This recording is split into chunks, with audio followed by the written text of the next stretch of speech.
namni bultiidhaaf sin barbaanne immoo tokkoffaan isaanii rakkoon isaanii warreen yeroo sitti dabarsuu barbaadan waa'ee bultii gizee maqaa itti kaaftee mataan naanna'an.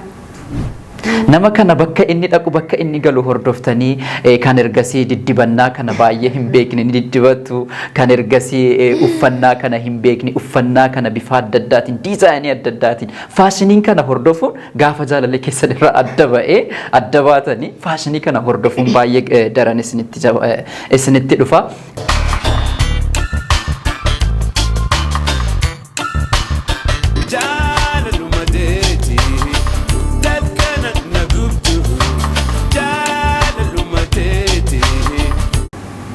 Ashama harka fuuni daawwattoota 4X Entertainment qophiin keenya qophii torbeetti kan isiniif dabarsinu qophii qara jaalalaati. Anis qopheessituu Assuu Mudassiri. Anis Isaaq Zeenuuti. Akkuma beekamu qarri jaalalaa onni jaalalaa miidhamte kan itti wallaannu fi jaalala faluu dhabdee kan falatti barbaannu akkasumas immoo xalayaa daawwattoota keenya irraa nu bira dhaqqabe qindeessinee kan isin biraan geenyu ta'a. Akkuma kanaan dura jechuudha xalayaa tokkoo fi dhimma jaalalaa irratti waan dudubbannu qabna. Asuu gaaffinansi gaafadhu shamarran tokko yookaan dhiirri tokko saa ta'u gara caalu shamarran irratti fokas ta'a gorsi keenya har'a jaalallee siitii wajjiniin gaafa wal dhabdee jaalallee akkaan jaallattu gaafa wal dhabdee jettee nama kana argachuudhaa fi ulaagaan isin guutuudhaa qabdu yookaan namni kun akka isiitti deebi'uu fi badii isiis balleessitee saa ta'u inni balleessee saa ta'u ni jaallatti innis ni jaallata ta'a tariitii wal dhabbiin gidduu jara lamaanii kanatti uumamee jedhee waan obsa nama fixachiisu wal dhabuuniif wal loluuniif immoo jaalala walii fixuun garaagarummaa qaba. Utuma wal jaallattu kan wal dhabde adda baatee achi naftu jira. Utuu wal jaallattu wal loltee kaatee loliisa sana immoo jaalalaan hiiktee yaadaan hiiktee mariidhaan hiiktee kan walitti deebi'amu jira. Wal dhabuuni badii balleessuuniif jaalala walii dhabuun garaagarummaa qaba waan ta'eef nama kana ofitti deeffachuudhaaf maloota akkamiitu iyyuu nama barbaachisame. Akka shamarran tokkootti jaalallee keetiin gaafa wal dhabdee jette nama kana ni jaallatta namni kun akkanitti dhufuuf akkanitti deebi'ee si araarfatuuf nama kana argachuudhaaf maal gochuu qabdame? Nama kana argachuudhaaf isa gaafa dura dursu gaafa jaalallee kan keessii wal baru haala itti si wal bare sanatti deebita maal jechuudha?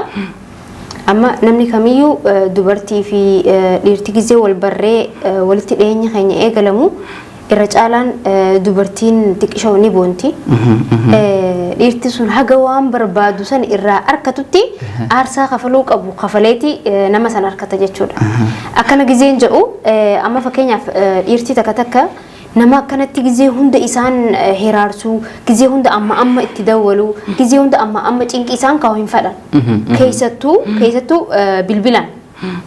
Tarii sahibbootan isaa hojii gabbeeta tarii immoo faamilii hojii jirata tarii yeroo mataa ofii isaa sammuu isaatii hojii fudhatu jirata kanammoo gizee hunda gizeeti isaa inni firii barbaadutti itti dawwaltee bakka inni jiruttis gizee hunda argamtee bakka inni dhaqus argamtee amma fuula isaa duraa isaa 24 naannootu ta'e maaliifi bakka tanatti rakkoon uumamtee adda baatan ta'a rakkoon uumamtee gargar baatanii adda fagaachaa waan jirtaniif jecha irra caalatti immoo rakkoo san furuudhaaf ati bakka inni jirutti amma argamu isa sanirratti immoo gartee dhiibbaa uumuu gizee hunda itti dawwaltee gizee hunda isa cinquu natti araarame jechuudhaan isa cinquu osoo hin taane takkaa jirtu badii ta'e yoo taate wal loltanii badii ta'e yoo taate badii san teessan dhiifamanii gaafatta dhiifama isa yoo kan sirraa hin qeeballe ta'e immoo if duuba deebita jechuudha akka gaafa dura dursoo wal bartan sanitti maaliifi gaafa dura dursoo haalli itti inni si jaalate haalli inni itti sitti dhiyaate akka si argatu godhe kabajaatii fi kannite akkaataa ati isaa wajjin dhiheenya isaa walitti qabdu haga gartee nama sanii wajjin walitti dhiyaatuu qabduutu jira amma fakkeenyaaf nama takka gizee walitti dhiyaatte parsantii itti nama sanii wajjin walitti dhiyaatu jiraatu qabu. Ziyaada gaafa gartee waan parsantii sanii olitti nama sanitti haate kan deemtu ta'e irra caalaa gaafa inni tarkaanfii akkasitti tarkaanfatu ati lamaa sadii tarkaanfatu ta'e wanni kun maal tahaa dhufa namni sun if duuba deebi'aa dhufa jechuu keessattuu dhiirti dubartiin gizee amma biizii godhuu eegaltee amma irra dawwaluu eegaltee bakka inni jirutti amma argamtu taate waa'ee ishii yaaduu hin eegalu waa'ee ishiin illee yaadu maaliifi osoo inni daranillee akka isii tuffatu godhaa deemaa jechuudha. Osoo inni niyuu itti yaaduu hin eegalini ishiin maal gooti duratti argamti jechuudha. Osoo inni niyuu sammuu isaa keessa yaada san hin finne ishiin dhuftee maal gooti yaada san fiddii fi irra caalatti inni maal godhu eegala ishii san arguu dhabuu ishii san hattaa bakka ishirraa fagaatuu eegala jechuudha. Kanaafuu dubartiin takka gizee jireenya jaalalaa keessa jirtu waan jireenya jaalalaa keessatti uumamaa gizuma san haasawanii furanii waliif dhiifama walii godhaa waliif dhaggeeffataa waliif irra dabraa jiraatudha.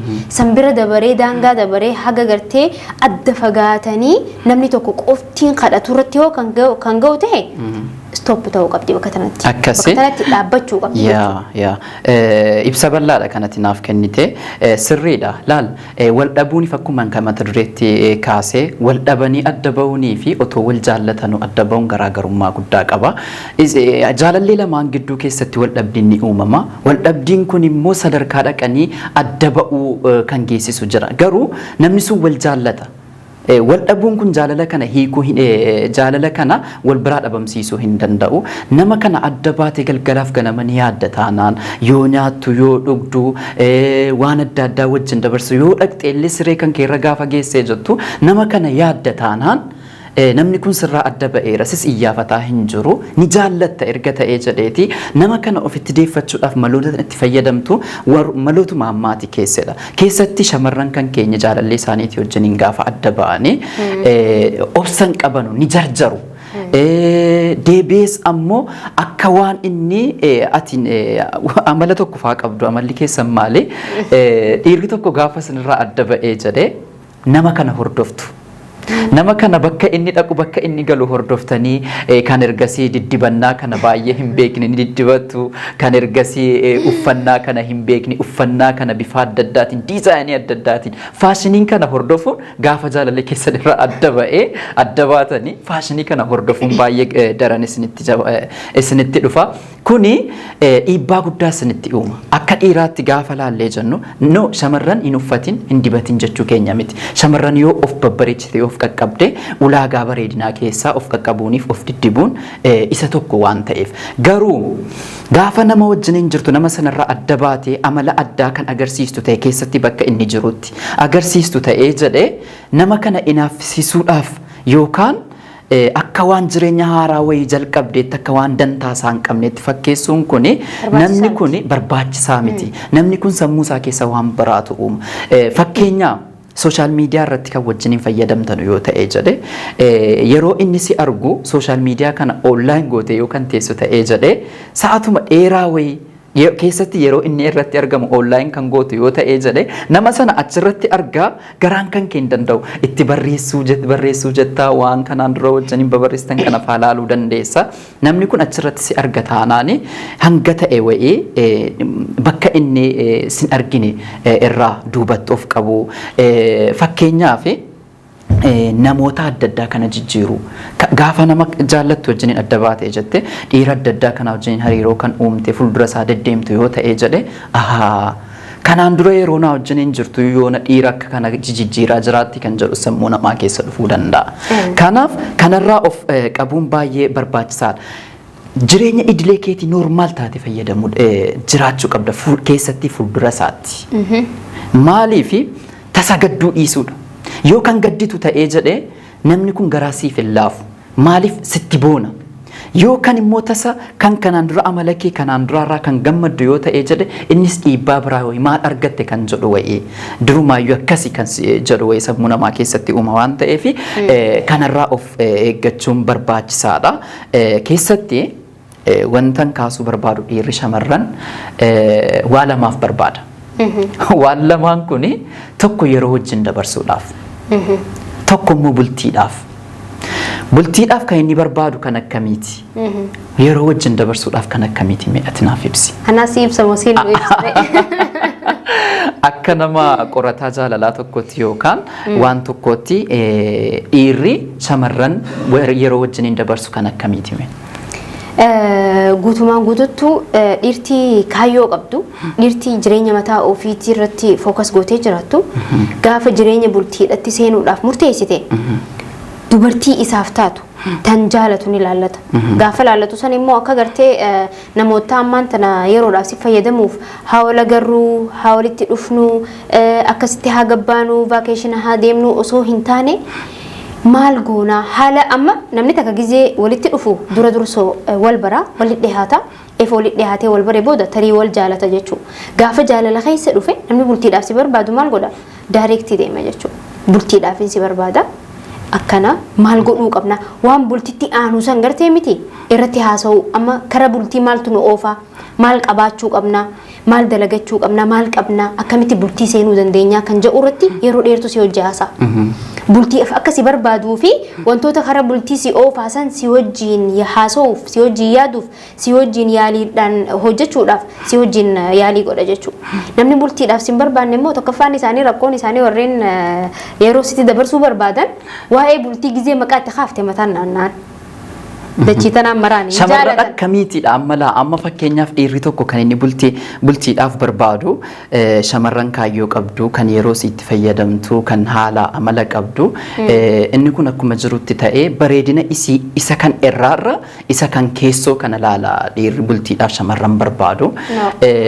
Dogongortee jirti. Akkamitti? Osoo akkas ta'e amma namni irra guddaan dhiirti osoo silaa bareedumina gubbaa osoo hin taane kan keessatti kan amanan osoo ta'e namoonni meeqa kanatti singiliin taa'u. Siigaleemi namoonni meeqa dubartoota yeroodhaaf itti dabarsanii yeroo isaanii gubanii bultiidhaaf dhiisanii amma irra guddaan keenya maaliif ol sobna? Dubartiinis ta'ee dhiirtinis harki irra guddaan parsantii guddaan jireenya gaafa wal jaalatu eegalan jireenya jaalalaa wajji oofan. Jireenya jaalalaa sirrumatti wal jaalatanii beeku. Osuma jireenya jaalalaa kan akkuma wal jaalatanii deemanii gaafa kan dhiirtii kuni bultii barbaada deema jechuudha. Gaafa bultii barbaada deeme maal godha? Ishii wajjin jiraataa bahe tana dhiiseeti tan biraa barbaada. Tan tuqamin ta haaroo agarte tan no an kana itti waliin galu nam morma. Ati walii galuullee baatu asirratti wanta ati beekuu qabdu laal parsantii guddaadhaan parsantiidhaan kaa'uu hin dandeenyu. Inni rakkina kan keeti. Akka amma fakkeenyaan nam tokko wajjiniin kanan jiraadhu yoo ta'e jedhe sirra dabarfadhee nama biraa kanan barbaadu yoo ta'e jedhe akka itti na qabdu akka itti na qabde akka itti na wajjiniin jiraadhu. Akka nan itti si qabe osoo hin taane dhugumatti deebisaan dubartii teenya bira jiraniin beekasanis maaliif nama bultiidhaaf si barbaadu tokko dhugaadha yaa jechuun yaani fakkeenyaan si hime malee bakkitee namni tokko akkasitti fayyadamu ka godhu atuma qofa. Akka jireenya fuula duraa bultiidhaaf si barbaadu ka godhuu danda'us atuma qofa nuyi dubartiidha. Dhiirti takka gizee si dhiyaatte gaafa si dhiyaattu jireenya wal bartan eefa wal bartan booda immoo tarrii isin lachuu wal jaalachuu dandeessan. Gaafa isin lamaan wal jaalattan kana irratti immoo wanni isin tarkaanfiitti fudhatuu qabdan an jireenya ati dubartiin jireenya bultiitiin barbaada malee an jireenya qoosaa jireenya gartee yeroo itti dabarsan hin barbaadu jettee yoo murteessitee nama kanaaf ibsitu ta'e namni kun yoo bultiif ishii barbaade karaa bal'aadhaan dhufa karaa guutee dhufa yoo bultiif ishii hin barbaanne hoo maal ja'a gaabbataa jechuudha bakka kanatti if duuba deebi'aa deema akka nama dubartii akka inni yaadee san hin taane jechuudha. Kanaaf amma laal dubartii kana kan dhiirri itti dhufu bifa lama qabaachuu qabdi karaa lamaan keenya tokko kan yeroo wajjin dabarsituuf tokko immoo kan bultiidhaaf barbaadu shamarran akkamiiti kan bultiidhaaf barbaadu dhiirri shamarran akkamiiti kan inni immoo yeroo wajjin dabarsuu barbaadu kan jedhuudhaaf amma fakkeenya shamarran tokko keessa si beekuu dhiisuu hin danda'a. Babbareeddee diddibattee uffannaan sii kun qaamni sii kun kan ilaalaan nama hawwatu yoo kan ta'u ta'ee jedhee nama kanaaf fiiliingiin an qabu fiiliingii yeroon siin jedhu kan miirri tokko wanti yeroo sana natti dhagahamuu danda'a. Isiin argine keessoo siin beeku nama akkamii akkasiin taaten beeku irri siin bareeda ni dibatti ni uffatti faashina kana ni hordofti. Yeroo kana keessa fiiliingiin natti dhagahamu kan miiraati. Nama kana ammallee hin beekne dhaqee dirqamaan waan isiin bareedduuf dhaqee ittiin wal baruu hin danda'a. Gaafan ittiin wal bareera ta'ee jedhee shamarran kun akkan itti ilaale kanaa miti. Yoon yeroon barbaadu kanatti kan argamtu taatee jettee nama kana wajjiniin bultiin ijaarradhaarra wajjiniin yeroo dabarsaan natti dhiyaata. Yoon sa'aatiin bilbiletti kanan barbaadu sa'aan barbaadu sanatti kanan argadhu yoo ta'ee jedha. Yeroon kottu gadi baana jedhu sa'a sanatti kanan argadhu yoo ta'ee jedha. Kottu wajjin mana galla sa'a sanatti kanan argadhu yoo ta'ee jedhee yeruma sana dhuma. Diduu qabdi jechuudha. Diduu qabdi, of qabuu qabdi, hojiin qaba jechuu qabdi, har'anaaf hin mijatu jechuu qabdi. Kana keessa gaafa intinaa ta'ee jedhee an hadhas yeroo si wajjiniin dabarsuun barbaadu na jaallatta taanaan ji'a keessaa guyyaa hamma kanaa jaalala keenya kunuunfachuudhaaf yoo ta'e jedhe amma kanatti wal arguu qabna. Sababni isaa aniifati ammallee waliin barree bareechinee wal baruu danda'uu qabna. Jaalalli kun an shamarrani. Waan tokko keessa gaafan galee jedhe of eeggannoodhaan deemuun qaba. Nama hojii qabu, nama kaayyoo qabu, nama maal qabu yoo kan jettu ta'ee jedhe akkuma ammaa kanaattuyyuu namni kun sammuu isaallee yoo silallee gara bultiitti hin yaanne namni kun fuulduratti na wajjiniin deemuudhaaf ni taati laata kan jedhu sammuu isaa keessa deeffataa dhufa waan ta'eef yeroo barbaadamtu sanatti yoo shamarran kan hin argamtu taate dhiiraa fi bakka guddaa argataa deemti jechuudha. Akkuma amma jaalallee siitiin wal dhabde yoo jaalallee dhiiraa sana keessatti inni xumuraa gara poointii keenyaatti adeeminu inni xumuraa gonkumaa nama sana kadhachuu dhiisu. Barbaachisaa miti suni seera jaalalaa keessatti waan ta'eef. Dhiirri tokko anas ta'ee walumaa galatti akkuma uumamaatti shamarran wajjin jaalallee isaatii wajjiniin adda ba'ee jaalalleen isaa sun galgalaaf ganamatti bilbiltee kan akka jaallattu itti himtu kan akka si yaadeera jettee itti himtu maaloo naa deebii kana ta'e sana ta'e kan jettu yoo ta'e jedhee yoollee sila jaalala sii qabaatee jedhee barbaadamaadha kan jedhu boonuu jalqaba. Isiitti dhaquurra isiirraa fagaataa deemuu dhufa beektaa. Kanaafuu gonkumatti nama kana argachuudhaa fi nama kana kadhatta taanaan dhabaa deemaa jirtaa jechuudha. Irraa fagaadhu jechuu koos miti. Sababni isaa jaalala waan ta'eef jaalala hanga ta'e ulaagaa wayii hin guutta. Mariidhaan hin hiikamu taanaan akkuma jenne jireenya idilee keetii yoo kan jiraattu ta'ee jedhee jaalala kan keessan adeeffattee argachuudhaa fi nama kaayyoo qabaachuu, nama obsu qabaachuu, nama obsu ta'uu kunneen main pointii barbaachisaadha waan ta'eef dubbii isinitti dheeressineera natti fakkaata waan dabaltu yoo kan jiru ta'ee jedhee gara sagantaa kan keenya xalayaatti deebina. Ani akka yaada kiyyatti ilaalchi ani qabu karaatii yaadde kanaan adda. Jechuun jaalala gizee jennu nuti waa'ee jaalalaa haasofna malee waa'ee namatti fayyadamuudhaaf itti dhiyaatu akkaataa inni itti yaadu nuti amma akkaataa jettutti dhirti takka gaafa bultiidhaaf si barbaadde sa'umaati bilbiltetti yoo argamte isaa inni si yaametti yoo argamte yoo kana yoo ta'e duuba deebitoo ta'e inni aslan dura wanumaa'u gizee sitti dhiyaatu maslahaaf sitti dhiyaate malee jaalalaaf himte takka bultiif miti. Maaliif yaaduun barbaachisu gaa amma fakkeenyaaf ati dubartii takka yoonii fi jireenyaaf barbaadde ati dawwaltee argachuudhaa miti sakandi yoo argatte dhugaa yoo jaalatte sakanditti ija kan kee dura yoo teesse si gammachiisa yoo dhugaan jaalatte baanaa beeke yoo garuu dhugaan hin jaalanne ati ishii tana fatanuu jirta teestii kannaafii jirta nama akkamii yoo nifin sa'aanan irratti dawwalitti ni argamti yoo argamte immoo akkanumatti nama hundaaf argamti yoo nifin gartee ani sa'aan fedhee yaametti ni dhufti yoo kan dhuftu ta'e nama hundaa biraan ni dhufti kuni dogongora guddaadha jaalala keessatti kun jaalala keessa hin jiru. Yoonii fi gartee ati nama san osoo hin jaalatin kanaafuu ati yaada kan kufaalleessaa hartaa jechuudha akka kanatti. Akkamitti amma fakkeenya sa'aatiin barbaadu tokkotti yoon kan arga sa'aatiin barbaadu yeroon siin jedhu sa'aatiin yeroo ammaa keessa jaalala keessatti waa hedduu jira. Waa hedduu jira yeroon siin jedhu sa'aatii an barbaadu fedhiis ta'uu danda'a. Waan biraas ta'uu danda'a. Waan fedhe yoo barbaadde bara wanta kan siima dhaggeeffadhu gaa amma dubartiin takka gaafa ati bara amma bultiidhaaf barbaadda. Bakka kanatti yeroodhaaf dabarsuuf hin barbaaddu ati. Sii galeemi? Hatta yoo yeroodhaaf barbaaddes bultiidhaaf yoo barbaaddes deebisaan eenyu bira? Dubartii biraan siin jedhe. Amma fakkeenyaaf ati dawwaltee yaamta taa hoteela wayim shaayii bunnaa jenna jettee kaaffee takka hoteela tokko shaayii fi buna dhuguudhaaf ni yaamta taa. Kaatee dhufti. Amma ishiin bakka kanatti wanni ishiin yaaddee haawala garuu buna haadhuunuu malee parsantii waan biraa keessa hin jirtu beek. Ati immoo waan biraa keessa yoo jiraatte hattaa yoo jiraatullee baattee eefa ishiin dhuftee booda akkanumatti eefa dhufteef waan biraati sirraan barbaadaniin gaafadheetti gaafaati tarkaanfii biraa tarkaanfachuu eegalte ishiin maal godhuu qabdi istooppi jedhuu qabdi. Kanaafuu akkasiin jedhere. Egaa istooppi jechuu fi gaafa inni si yaame bakkuma taatetti bakkuma inni si yaametti argamuu hin qabdu kuni jaalala keessatti gosa silumaa ansitti himeen jira bar ammaan siin jedhe yeroo inni barbaadu sanatti kan argamtu yoo ta'ee jedhe isiin fedhii isaa qofa rakkoo guddaa qaba. Akka nama dhiira tokkootti akka nam tokkootti akka keetti rakkoo qabaachuu dhiisuu danda'a ati shamarrani waan ta'eef nuti fiilingiin nutti dhaga'amu asu sa'aatiin barbaadetti kanan si argadhu yoo ta'e jedhe yeroo hunda kanan si barbaadaa jiru waan tokkoof tokko ofittiin yeroo si fedhu qofittiin si argamaa jira fakkeenyaa yeroo an si barbaadu kanan si argadhu yoo ta'e ati yerootti na barbaadu argamuu dhiisuu danda'a laal asirratti kanatti hubachuu danda'uudha qabdu hayyee haa ta'u jaalala kanatti kunuunsitu qaamaan wal bira jiraatteeti gara caalu jaalala kee kan walii kunuunsuu dandeessu. Jaalala kana immoo hanga dhaqxee bultii wajjin hin ijaarratinitti hanga dhaqxee ulaagaa jireenyaa tokko wajjin hin karoorfatinitti amma kan wal argitee callistee jaalala kana kunuunsitu yoo ta'e jedhee dhaqxee hanga mana tokko keessan galiniitti kana gidduutti maaltu uumamaa deema nama waan taateef walitti mufachuutu uumamaa deemamaa guutummaan guutuutti amala warii baruufaa wal tuffachuufaa bakki ati waliif qabdu sun hirrataa deemuufaa dhufa amma kan wal argitu yoo ta'e jedhe. Akka kanatti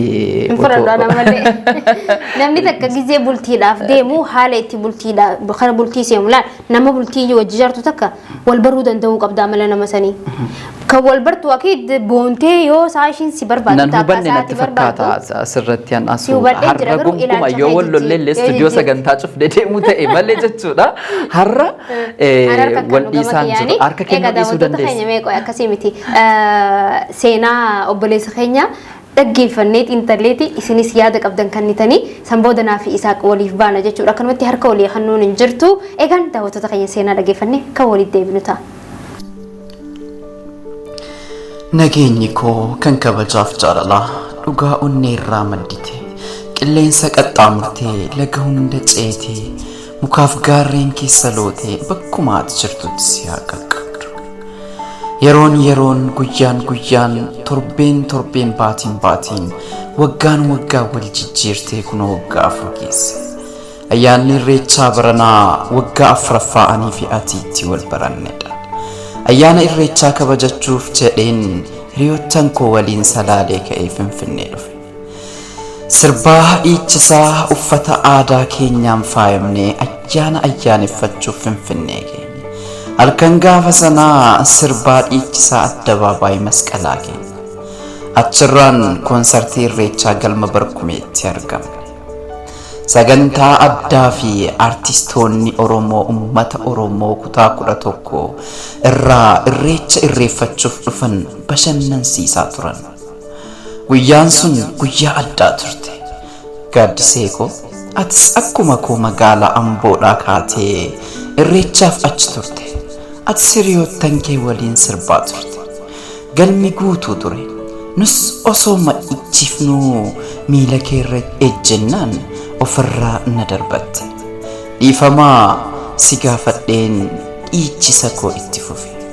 Sanbooda walitti makamnee sirbuu eegalle. Sagantaan koonsartii dhumuuf kaanaani anis atis hiriyoottan keenya waliin gara addabaabaayii masqalaatti dhiichisaa karaa eegalle. Waliinis irreeffannee yeroo galuuf kaanoo bilbila wal jijjiirree adda baane. Waliif bilbiluu eegalle. Walitti dhufeenyi keenya cimaa dhufe. Osoo hin beekin lamaan keenya iyyuu galaana jaalalaan liqimfamne. Baatii muraasa booda qaamaa magaalaa Ambootti wal argine. Yeroo san ati barattuu turte. Guyyaa lamaan jaalala mi'aawaa dhandhamannee karoora hedduu karoorfannee adda baane. Akka waaqaa ta'ee karoorri keenya milkaa'ee bultii ijaarrannee jaalala mi'ooftuu waliin dhandhamachuu eegalle.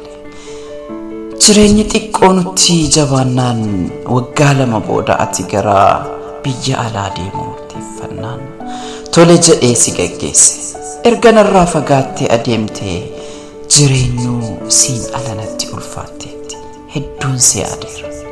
Jireenyi addunyaa guuttee namaaf hin guutuuti amma si ga'aa kottuu naaf galii si eewwadheen jiraati. Hedduun si jaalladha. Haadha manaa koo kan biyya Dubaayitti argamtu Gaaddisee Shumataatiif ani Tolosaa Addunyaa Salaaleerraa. Egaan daawwattoota keenya seenaa abbaa seenaa keenyaa kana walitti deebineeti dhaggeeffannee walitti deebineeti jirra. Seenaan kun akkuma beekamu ayyaana irreechaatti wal qabata. Ayyaana irreechaa irratti wal baranii sana booda jaalala isaan wajjiniin dabarsanii sadarkaa bultii irratti eegaanii wajjin jiraatanii amma biyya adda addaa keessa jiru akka wal jaallatanuu fi akka wal yaadaa jiranu jaalala isaanii akkamitti akka eegale kan ibsuudhaa jirratti jechuudha. Seenaan xiqqoo jaalalti nama lama jidduutti gizee distaansii qabdu wal qixxummaa miizaana qabdu bareedaadha. Yoo gamta kaan irra guddate huunni hufaa achumaan hafa beektaa gistara takka akkasii jaalalti gizee hedduu nama lamaan jidduutti gizee tokko asii jaalala kanne kunis kannuu qaba. Osoo kun hin deebisin kun kanneenaan nam takka irratti ulfinni isaadhaa nam takka irratti deebi'eeti jaalalti sun gamta kaan badaa deemti gamta kaan immoo guddataa deemti. Akkasii keessatti faa ayyaanni irreechaa gaafa ga'u Oromoo biratti namoota kutaa 11 guutuu bakka tokkotti wal ga'a. Nama garaagaraatii wal gaafa wal geessu namoota hedduudhaan wal bartaa dardarri kun shamarran kanaan wal baruu shamarran kun dardara kutaa adda addaa kutaa tokko keessa yoo osoo hin taane inni Arsii tokko ka'ee Jimmaadhaan wal baruu danda'a Wallaggee Shawaadhaa wajjin wal baruu danda'a Walloon akkasii kutaan adda addaa kuni namoota hedduu wajjin wal baranii gaafa deemanii jedhanu silas Oromoo walitti fidu malee wal hin barsiisanii sana booda afaan tokko dubbata waan ta'eef sadarkaan ati namoota wajjin wal quunnamu baay'ee bal'aadha waan ta'eef waggaa 4 yookaan waggaa 5 waan akka kanaatti kan isaan jedhanii ayyaana irreechaa irratti wal baranii akka tasaa immoo bakki isaan itti wal baran kuni bakka koonsartiitti bakka muuziqaatti otoo sirbanuuti kan inni irreechatee jennaani sana booda walitti makamanii yaa akkasii baay'ee kan namatti toludha ayyaanni irreechaas ka'ee jira waan ta'eef uummanni Oromoo baga jala bultii ayyaana irreechaatiin isin ga'e jenna asumaani egaa ergaa kan kee kana dabarsinee fi jirra walirraa fagaattanii jirtu jireenyi biyya keenyaa xiqqoosii haadha manaaf abbaa manaa kan inni adda baasu rakkina yookaan jireenya biyya keenyaati yeroo ammaa kana keessa gara caalu shamarranidha kan biyyaa ba'anii biyyaan baadha kan hojjetanii mana isaanii jiraachifatanu akkuma baay'eetti dubartoonni gizee hedduu amma namni biyyatti rakkatu kun yeroo hedduu biyyaa bahuu wanni isaan murteeffataniif gaafa biyyaa baate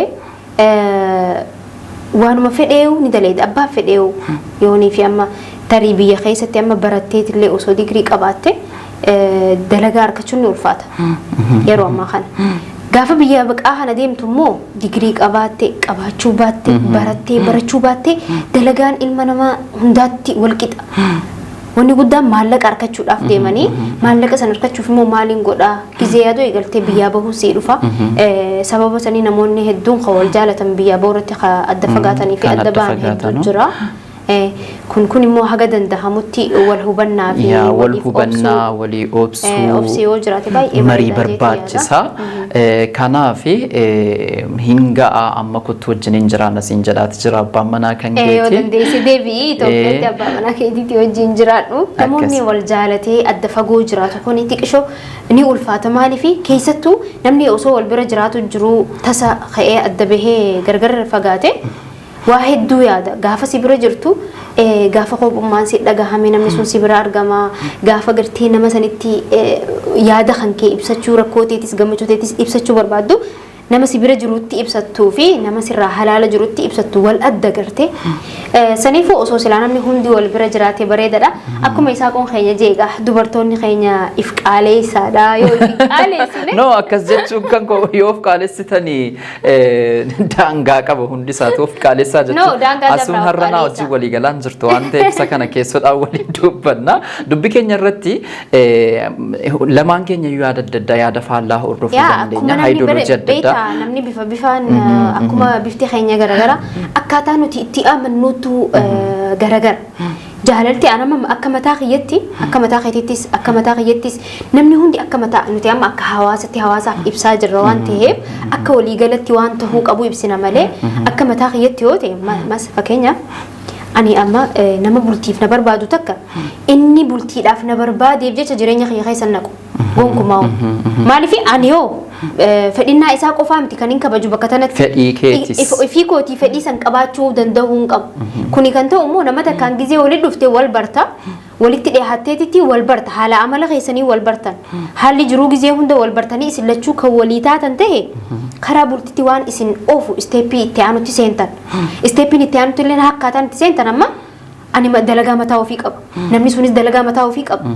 so sa'a 24 bakka itti wal agarru hin qabnu sii galee miti wal baruudhaaf immoo takkaan murtee bultiidhaa seenuudhaaf walitti dhiyaannee sa'a wal arguu qabnu sana irratti wal mari'annee sa'a raftii teenya fayyadamnee wal agarree walitti dhiyaanne yoo kan walii galu wal arguun mariidhaan taatuu fi Walarguun akkanumatti haasawaa walarguun namni tokko yeruma barbaadu sana qofatti si argachuun qabuudha amma yaanni kan koo akkatti naa hubachuu qabdu aniifati wal bira dhufuuf gaafa taane jedhee dura fedhii kan keetis hubachuun qaba siif ta'a moo siif hin ta'u guyyaa akkanaatti wanta kan si hima laal bakka kanatti amma fakkeenyaaf ani yooniif hin jaalalti dhugaa nama kanarraa na qabde osoo bultiin seenne dura waan kara bultii sanitti dafee nu oofaati hojjechuu qaba haasa'uu qaba yookaan hin ala beeki namni dogongoreetiti waan biraa keessa seenee bultiin sunis hafteetiti namni sunis jireenya kan kee dhiisee kan biraa filata.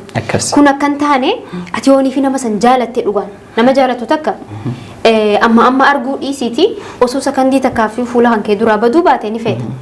Akka mataa kiyyatti hin baana beeki gaan amma akka nama biratti hin beeku nama hin jaaladhe san sa'a sa'aatti miti sakandii takkatti arguun hin jaaladha. Dura taa'ee wajji haasa'uu wajjiin koflee wajjiin taphadhe kana hundan jaaladha kana godhuudhaaf immoo ani nama sanii wajjiin sa'aa inni na barbaadetti argamu osoo hin taane namni dhugaan si barbaadu tokko namni si barbaadu tokko namni dhugaan na barbaadu tokko itti dhiyaadhe karaa seeraatiin na wajjiin deemu nama si barbaanne tokko barni beeyta haala isaatirraa nama kanumatti yeroodhaaf si fayyadamuu deemuu fi nama si fattanuu deemuu fi nama si barbaanne tokko haaluma ati dursoo itti dhiyaatu osoo waa'ee bultiin seennee ni beeyta. Kanarraa ati gaabba jechuu qabda stop jechuu qabda gaafa kana irratti agarte ati akiid isa dhiibdee push gootee itti seentee jireenya isaa keessatti jireenya kan kee balleessuu hin qabdu nama si barbaanne gaafuma itti dhiyaattoo ni beekti nama dhugaan si barbaadu immoo gizuma dhiyeenya kan keetii wajjiin walitti itti ooftan kana dhawaata keessa inni si barbaada atis ni barbaadda taanaan wanta hara bultitti isin oofaasan hojjechuudha malee yaanni keessanii fi wantoonni isin fookas irra gootan namni kaayyoo qabu dalagaa mataa ofii qabu dalaga irraa gaafa gartee iraftii xiqqishoo san qabaate nama jaalatu san arguudhaaf hawwa saniifuu isin lachuu gaafa gartee simmeetii wal arguudhaa kun isin bira jiraatu taate wal agartaniiti haasawaa kara bultii san isteeppii isin haasoo qabdan haasoytanii bultii teessan kara itti jaartanitti deemu osoo yeroo teessan hin gubne keessattuu amma irriilanshiippi gizee seentu gizee waa'ee jaalala haasoyne jaalala gizee eegaltu jaalala keessatti turuun gaarii miti. Jaalala keessa amma namoonni amata takka amata lama amata sadii fudhatan dogongora guddaadha kun maaliif ni beekta akkuma yeroon dheerataa deemuuni haalli keessa wal bartanii wantoota bultii barbaada deemtaniif sanis hundi uumame sii galeemi haalli baqa mooraaliin itti bultii jaaruudha isin keessaa dhumaa deemu gaafa kanammoo wal lolaa dhufaa wal dhabbii dhufaa gaafa wal dhabdanii wal loltan jaarsaa jaartii manguddoo jidduu seenu rileenshippii keessa immoo namni manguddummaa jidduu seenu hin jiru atis deemni karaa keetii jiraadhu atiillee deem karaa keetii jiraadhu jedhaniiti adda fagaatanii namuu jireenya mataa ofii jiraata jechuudha sii galeemti sababa sanii namni gizee wal jaalate dhugaa wal jaalatan taanaan karaa seeraa karaa guutanii bultii isaaniitti seenuudha yookaan hin alammoo yeroo dheertuu fudhatuu dhabuu jaalala keessa amata takka amata lama jinnii maal wanni jaaman kun dogongora guddaadha jireenya jaalala keessatti yoon taane immoo stop jaaniiti gaafa bultiidhaaf gartee yeroon isaanii geessee bultii jaarra jaan san deebi'anii waa'ee bultii haasa'uudha malee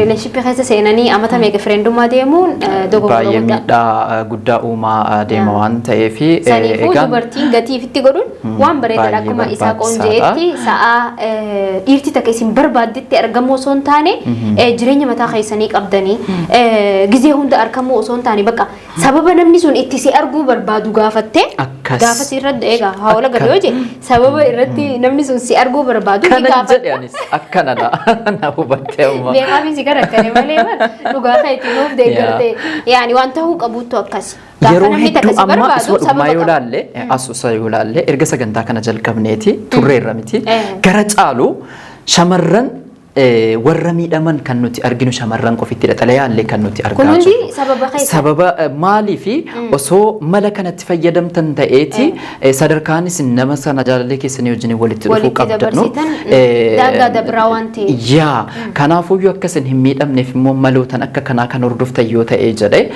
hanga ta'e parsantii hanga ta'e weessin gargaara jennee waan yaanneef waan ta'eef barbaachisaa waan ta'e dubartoonni godhu keessattuu amma dubartoonni tokko tokko gizee jaalallee isaaniitiin adda ba'an eefa adda ba'an booda warroottan gartee akka nama gartee isa dhiira sana naafsisuudhaaf fayyadamtanii dhiira biraatiin kun barbaachisaa miti kun jireenya mataa kan keetii balleessaa beeke nama takka sin barbaadu taanaan ati wannumtinuu jireenya kan kee keessa sammuu kan kee keessa kaayyattee waa'ee nama sanii fookas gootee yaaddu hin jiru sin barbaadu miti waan sana chumatti dhaabii jireenya kan keetirra fookas godhi dalagaa tante haala ati jireenya kan keetti jiraattu wantoota inni hordofuu fi wantoota akka isa hordoftu si godhu gonkumaa'u dhiisuu qabda jireenya kan kee keessatti namni sun sin barbaadu sin barbaachisu jireenya kan kee keessatti bar waan sin barbaachisfleef isa san alaa gamba gooteetuma gamta akkatti qabdee jireenya isaa jiraatu ati jireenya kan keetti irratti fookas godhi isa san yaada jijjiirsisuuf takka isa hinaafsisuuf waanuma takka godhuun irraan eeggamu dubartii inuma irraan eeggamu maaliif yoo dhugaan si barbaade ati sadarkaa haga gartee isa hinaafsisu sanuun gahu dhufee dhiifama si gaafata jireenya si wajjin jiraata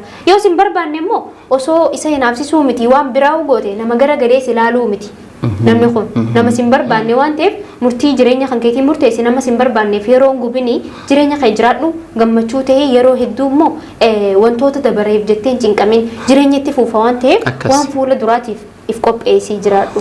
Akkasii daawwattoota keenya har'a yeroo isinitti dheeressine nutti fakkaata. Egaan sagantaan har'aaf qabannee dhiyaanne. Isaan illee nu jaalatanii miti. Akkasii sagantaan nuti har'aaf qabannee dhiyaanne kana fakkaata ture torbanitti hanga walitti deebinutti torban gaarii.